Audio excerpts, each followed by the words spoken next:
The admissions error was discovered 11 minutes before the first exam. A human had somehow been enrolled in the galaxy's most lethal training academy of Euros, a school built exclusively for apex predator species. The headmaster ordered the human removed immediately. Then he watched the entry footage one more time and quietly canceled that order instead. Predator Academy had a 3,000-year reputation for producing the deadliest hunters in known space. Every species accepted through its doors belonged to what galactic biologists called the apex registry, a Euro creatures born with claws, venom, echolocation, or bioarmor, species that had clawed their way to the top of their homeworld's food chain long before ever building a spaceship. No exceptions. No soft applicants. The entrance exam alone killed roughly 1 in 20 hopefuls, and that was considered a feature, not a flaw. So when a data clerk named Vex Orin pulled up the newest enrollment file and saw the species listed simply as Human A Euro, Homo sapiens, Sol System, he nearly choked on his morning ration bar. "This has got to be a mistake," Vex muttered. Scrolling through the file. No venom glands, no natural armor plating, blunt teeth, weak nails, a single set of dull, forward-facing eyes with no night vision to speak of. On paper, humans looked like some things you'd find several rungs below Apex A0, more like mid-tier prey. He flagged the file immediately and sent it up the chain, expecting an instant correction. Instead, it landed on the desk of Headmaster Draketh Vhorn, a 3-meter-tall reptilian war scholar who'd personally trained 6 generations of galactic special forces. Draketh read the file twice, frowned, and pulled up the applicant's entrance essay Euro, a required component even predator species had to submit. The essay was 1 paragraph long. It read, "Back home, we don't have the biggest claws or the sharpest teeth in the animal kingdom. We're not the fastest, strongest, or most venomous species on our planet. We just figured out that none of that matters if you're willing to outthink, outlast, and outwork anything trying to eat you. Every apex predator on Earth respects humans. We'd appreciate the same professional courtesy here." Draketh set the tablet down slowly, a strange feeling settling behind his scaled brow Euros, something between curiosity and unease. He'd read thousands of entrance essays. None had ever sounded quite like a warning wrapped in politeness. "Let the enrollment stand," he said finally, ignoring the protests of 3 separate department heads gathered in his office. "I want to see this for myself." 3 days later, a lean, unarmored, unassuming human named Diego Marsh walked through Predator Academy's front gates carrying a single duffel bag, looked around at 300 years of collected apex predators, sizing him up like a science experiment gone wrong, and simply said, "Cool campus. Where's the gym?" The first month at Predator Academy tested raw physical dominance a Euros, strength trials, speed trials, combat sparring designed to separate the strong from the merely capable. Diego finished dead last in almost every single one. The other students didn't bother hiding their amusement. A chrysalis hunter named Tessic, covered head to toe in razor-sharp chitin plating, made a habit of accidentally bumping into Diego in hallways just to watch him stumble.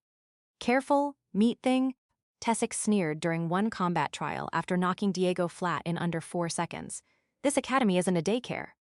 Diego picked himself up off the mat, dusted off his uniform, and grinned instead of getting angry. "Noted. See you at the next one." What nobody at Predator Academy understood yet a Euros, what took most of them the entire first semester to figure out a Euros, was that humans didn't measure victory the way apex predators did. Diego wasn't trying to win every trial. He was studying every trial. Cataloging weaknesses. Every loss became data, and every piece of data became a tool for later. His roommate, a 4-armed strategist species called a Voth named Preem, noticed it first. "You lose constantly," Preem observed one evening, watching Diego review recorded footage of his own defeats with the focus of a surgeon. "Yet you don't seem bothered by it." "Back home we've got a saying," Diego said, not looking up from the screen. "It's not about how many times you get knocked down. It's about how many times you get back up and whether you learn something on the way." Preem tilted his head, 4 arms crossed in genuine confusion. "That seems inefficient. Give it time." By the second month, something started shifting. Diego still lost most physical contests, but his losses were getting closer, his mistakes fewer, his timing sharper. He started studying every species' natural fighting instincts and building counters specifically tailored to each one a Euros, learning that Tessic's chitin plating left his joints exposed during high kicks, that a draconi predator named Ashkar always overextended his tail strikes when angry, that provoking overconfidence in an opponent was often more effective than any physical advantage.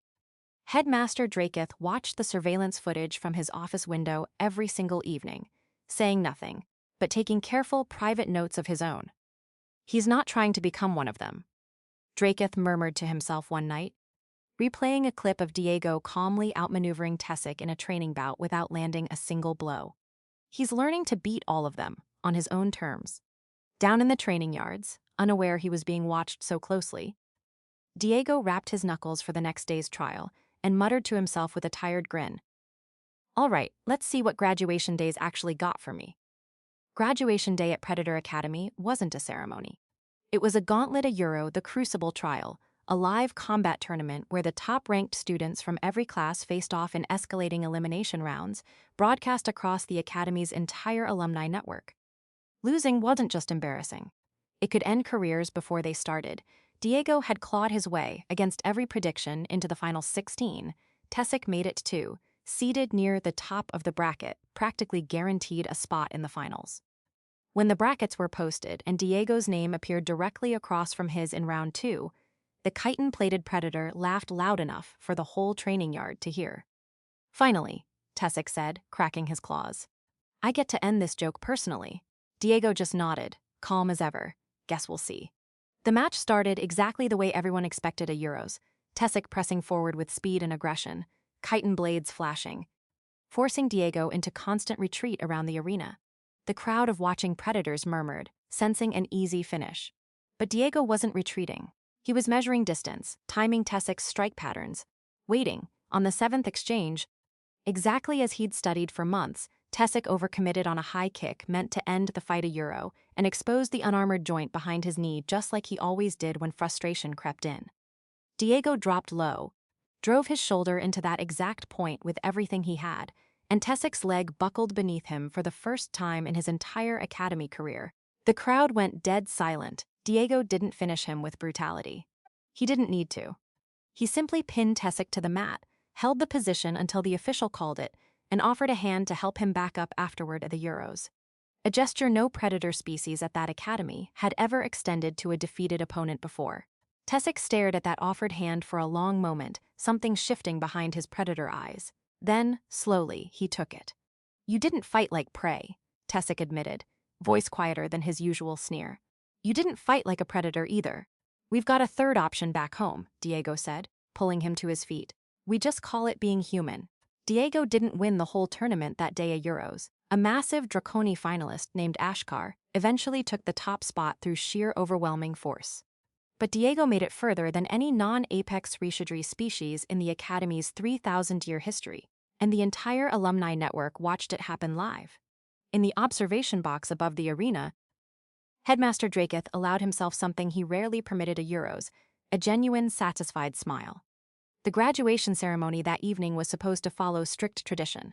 Top scorers received honors, everyone else received their basic certification, and the entire event wrapped up within the hour. Instead, Headmaster Draketh took the stage and did something no Predator Academy headmaster had done in over 1,000 years. He called Diego Marsh's name first. Murmurs rippled through the assembled crowd of alumni, current students, and visiting galactic press as Diego walked up, still nursing a bruised shoulder from the tournament, utterly unprepared for what came next. "When this student's file crossed my desk," Draketh announced, voice carrying across the entire hall, "every instinct told me it was a clerical error. Humans are not predators by any traditional measure this institution has used for 3,000 years. No claws, no venom, no natural armor." He paused, letting the silence sit heavy in the air, and yet, he gestured to the massive display screen behind him, cycling through highlight footage a Euro Diego's early losses, his patient study sessions, the tournament match against Tessic, dozens of smaller moments the surveillance had quietly captured throughout the year. "What this student proved," Draketh continued, "is that this Academy's entire definition of apex has been incomplete.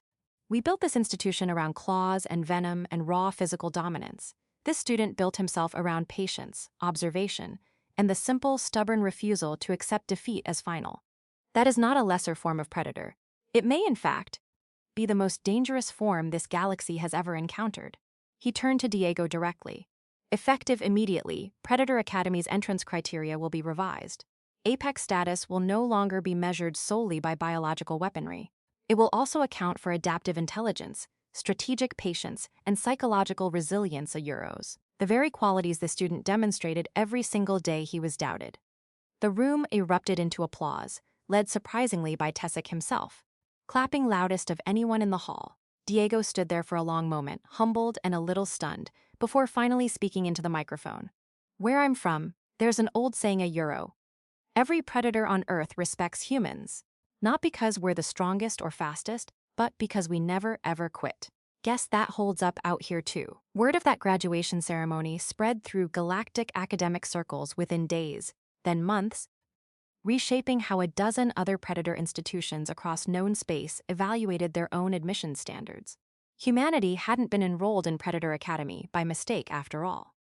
As Headmaster Draketh would later tell his own graduating classes for years to come, some mistakes turn out to be the most important lessons an institution ever learns.